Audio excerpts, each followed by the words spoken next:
Hi, we're Ariel, And Michelle, and and we're we're the the board board game game tutors. tutors. Today we're going to be showing you advanced concepts for the board game Rise of Augustus, or just Augustus, and we're going to specifically be talking about one loose end, reward tiles, and endgame scoring. Let's go ahead and get started. All right, so first we just wanted to clarify. This is an example when people are finishing objectives at the same time. So say we have 3 players and each of them has finished one of these objectives right now. So we already talked about how you go in the order of the numbers. So here on the left, 62, and then in the middle we have 81, and then on the right, 85.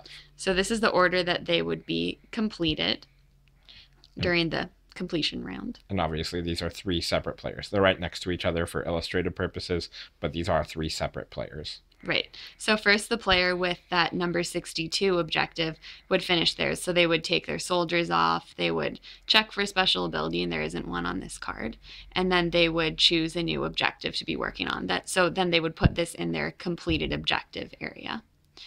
And then the next player would do this middle objective because it's number 81. So it would be their turn next to fulfill it. So they would look at their special ability there on the right, and it says that every other player has to eliminate one of their objectives. So this is what we wanted to clarify. This would apply to the objective on the left because it's already been fully finished and put in the completed objective area for that player. So that player would have to choose one of their completed objectives to get rid of, and this one would be eligible. So if this is their only completed objective, they would have to get rid of it. However, that objective on the right hasn't been fully finished because the player hasn't taken their soldiers off of it and done the special ability if there is one and gotten a new objective and put it in their completed area. Basically, you can remember because it's not in their completed objective area. So that objective on the right is not eligible to be removed because it hasn't been completed yet. So yeah, we just wanted to clarify that. So when that middle objective, when its special ability comes into play, it only applies to objectives that have been fully completed and placed in the completed objective area. Otherwise, it can't touch any one that hasn't been fully finished. So okay, that's that. So that was that loose end we wanted to tie up. Now we're going to talk about reward tiles. So you can see up here, there are victory points on these tiles that are going to add to your total victory points if you receive them. So first we're going to start from the right. See that top row with the gray background? Those are reward tiles that no one can take away from you once you earn them. So you simply get them by being the first player to get objectives that fulfill all of the examples that you can see on the reward tile. So there on the right, you need to have 3 different provinces, and each of them is orange. So for having 3 orange provinces, you get this reward tile, which is worth 10 points. So here's an example of objectives that would work for that. And like Michelle said, if another player, so let's say this is my hand, Ariel's hand, and another player completes this objective where I have to remove one of my objectives. If these are the only objectives that I can choose from, then I would lose one of them, pick one to choose. And I would lose that reward tile up here because I do not, as you can see by looking at my completed objective area, I only have 2. So that is the only way you can lose those gray bonus tiles if someone uses the remove objective card and you have to choose one of the objectives that matches that set. Yeah, so the only way to lose it is if you no longer qualify because you no longer have everything that you need in order to qualify.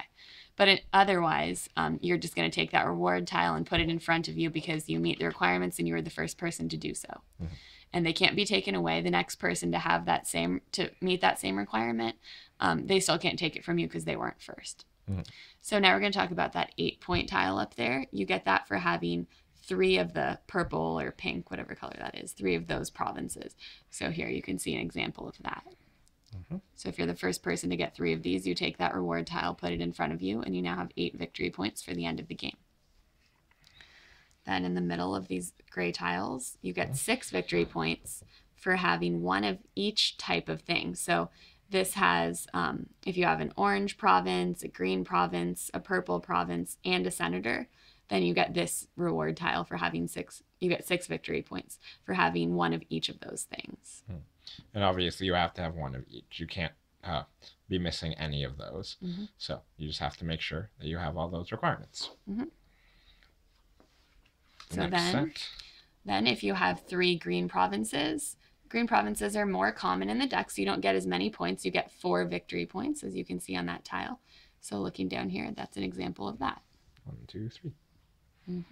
So yeah, the victory points are based on basically how difficult it is to get the thing. So over on the right, it's pretty hard to get 3 orange provinces because there aren't a ton of those in the deck.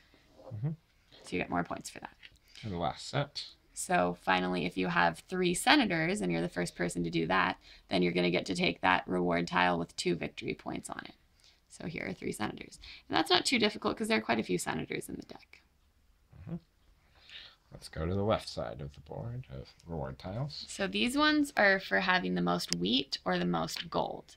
Now what's different about these compared to the ones we just went over is that they can be taken from you. So you might be the first person to have the most wheat, and then you would get this wheat tile and put it in front of you. But as soon as someone else has actually the same number as you, they're actually going to take it away from you. Even though you're technically tied, it goes to the person who most recently got that highest number. So here we have the objectives that have wheat and gold. So not all of them, obviously, but some examples. Yeah, wheat or gold, or wheat and gold. So the wheat and gold tiles work exactly the same way as far as rewards go. So yeah, as you can see here, some of them have other things. This obviously has elephant tusks in addition to wheat and gold. So obviously the wheat and the gold are the only thing that matter. Same thing here, same thing here, same thing here, here, and here. So what you want to keep your eyes out for are basically the gold, because wheat is yellow and gold is yellow as well. So just keep your eye out for that. It's not cool to have crocodiles or elephants or anything like that. You just get to look at those, but you don't get extra points for that specific item. So yeah, all the other resources, they're pretty much just pass on those. Like, you don't really need to take those into account. But yeah, so like Michelle said, the first person to have 1 wheat would get the wheat reward. But the second person to get 1 wheat would take that from the first person. Unless, of course, the first person had acquired 2 wheat by that point, in which case they have the majority, they would still retain it. So there's definitely some competition going on for the wheat and the gold. So those were all several examples of wheat and gold. So let's cover the last of the reward tiles. Okay, so these ones are a little bit trickier. They add a bit of a push your luck element to the game because you can only take 1 of these tiles. So you can see this row of brown reward tiles. You're going to get points based on the number of objectives you've completed. So you can see from the picture, for the first one you get 2 points for having 2 completed objectives. Or you can get 4 points for having 3 completed objectives, 6 points for having 4, 8 points for having 5, or 10 points for having 6. So the tricky thing here is you have to choose only one of these, and the only time you can take it is right when you become eligible. So when you finish 2 objectives, when you finish the second one, you could take that first reward tile and get 2 points for having 2 completed objectives. But you might want to try and wait so you can get more points, because once you take the 2-point one, you don't get any more points from this row. Yeah, basically you can claim 1 reward tile from this particular row. So choose wisely. And obviously, if you're playing a match that has more players in it, you're going to have to choose more carefully, because if someone's getting really close to having 7 objectives, you're probably not going to get a chance to get to the 5 objective reward tile. Like, you might just have to settle for the 4-point reward tile, right, which is right there, because you might not be getting completing the objectives that you want. Yeah, because remember, the game ends when someone finishes 7 objectives. So once someone else finishes 7 objectives, you're not going to have time to try to get any more. So you have to kind of look at what the other players are doing and try to figure out how you can get the most points without missing out because you waited too long and someone took the points that you were hoping to get, or that sort of thing. And obviously these reward tiles, they're not that complex of a concept, but you obviously have to understand card mechanics and just everything about the game up to this point. So that's why it's in advanced concepts. Right. So lastly, all we have left is end game scoring. So we've selected a few cards in advance, so that way we can show you what end game scoring looks like in a game of Rise of Augustus.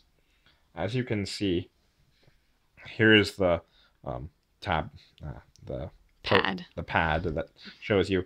Doesn't really show you much of anything really, but if you wanted to use this for your kids or any people who need help with putting the math down, just so it's easier to do, you write the name in this box here and just total things up in this way. But obviously, for the most part, as you'll see in a second, the math's pretty simple. So as long as you have a calculator or as long as you can do it in your head, you don't really need this thing. So anyway, let's go ahead and, well, so in this situation, we'll say Michelle has finished, as you can see over there, she has finished 7 objectives. So she finished the game because she got to 7 before I did. And I got 6 objectives before the game ended. Mm-hmm. So let's go ahead and see here. So the only reward tile I would claim would be, as you can see, I have 1, 2, 3 purple. So I would claim that 8. Would you grab that for me, Michelle? Mm-hmm. And we'll assume that he was the first to get the 3 purple provinces, and he took that right when that happened. So obviously, you'll be claiming these reward tiles as the game progresses. But since we're showing you this right now, obviously we're doing it right now. Mm-hmm. So as you can see, that's that. All right, so the way that you add up your score and you see who has the most victory points is you just look at the bottom right corner of every single one of your cards. So I have 3 plus 16, so that's 19, obviously. Plus 3 is 22. Is that right? Mm-hmm. Yeah. 5, so that's 27. Plus 2, which is 29. Plus 4, which is 33. Plus 8, which is 41. So I got 41 points. So as you can see, adding up the score can be pretty straightforward because the numbers for a lot of the cards are just straight up numbers that you add all together. Mm-hmm. So let's go ahead and switch places. And now we're going to look at Michelle's score. Okay, so the way we set mine up, it's a little more complicated. Some of these have question marks in the victory point area, so we're going to have to calculate how many points you get for that objective. First of all, let's see which reward tiles I would have gotten. So I have 3 senators, so I would have the reward tile of 2 points for having 3 senators. And then let's see which other ones. It's the 1 senator, green, purple, and orange. Okay, so here this one is 6 points for having 1 of each type of province plus 1 senator. And then also for the wheat, let's see, I think we decided I got the wheat first. We each had 1 wheat, but I mean, I got it second. So I would have taken this most recently back from Ariel. So I would have 5 points for having most recently got that high number of wheat. In this case, we're tied, but I got it. I got it second, so I would get those points. Okay, so let's look through these 7 objectives plus the reward tiles and add up all the points. So let's actually put all the question marks next to each other and move the numbers out of the way. Okay, so question marks, we'll move those to the right and numbers to the left. There, move that there. Okay, great. Michelle has several question marks, so obviously she's going to have to do some math to figure that out. Okay, so first we just have 3 points plus 5 points is 8 plus 2 points is 10. So there are 10 points from those straightforward ones that just tell you their number of points flat out. And then add the reward tiles while you're at it because those are straightforward too. Okay, so 10 plus 5 is 15, plus 2 is 17, plus 6 is 23. Yeah, I'll remember that number while Michelle does that special math.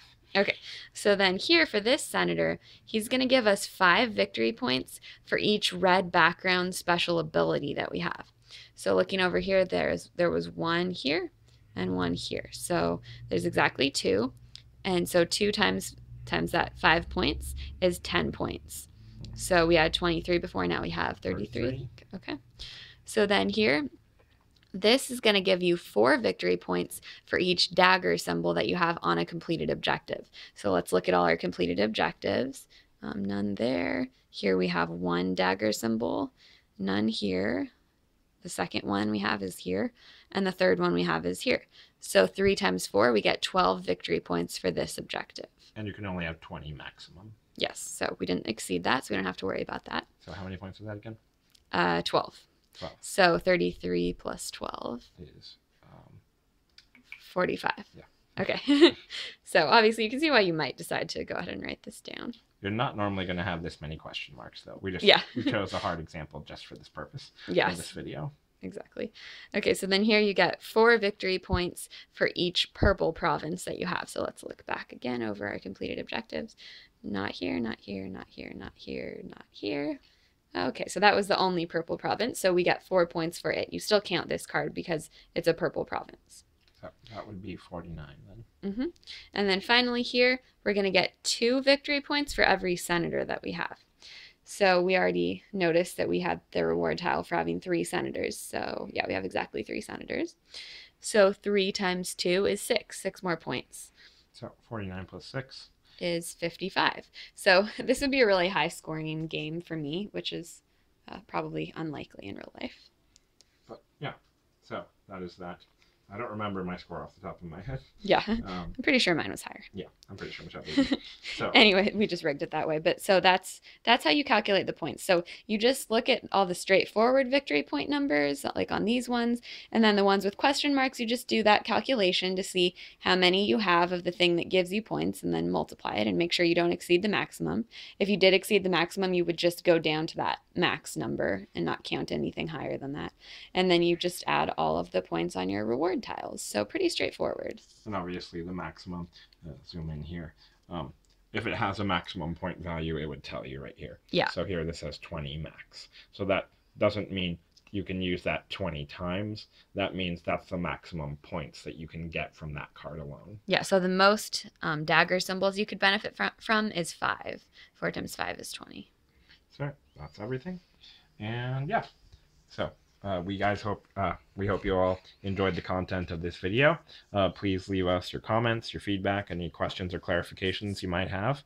If you enjoyed this video, please subscribe to our channel, The Board Game Tutors, on YouTube. Or you can also check us out on BoardGameGeek.com under the username The Board Game Tutors. That's all one word. And yeah, we look forward to seeing you guys again. Thanks so much for watching. See you in the next video. All right. Bye, everybody. Bye.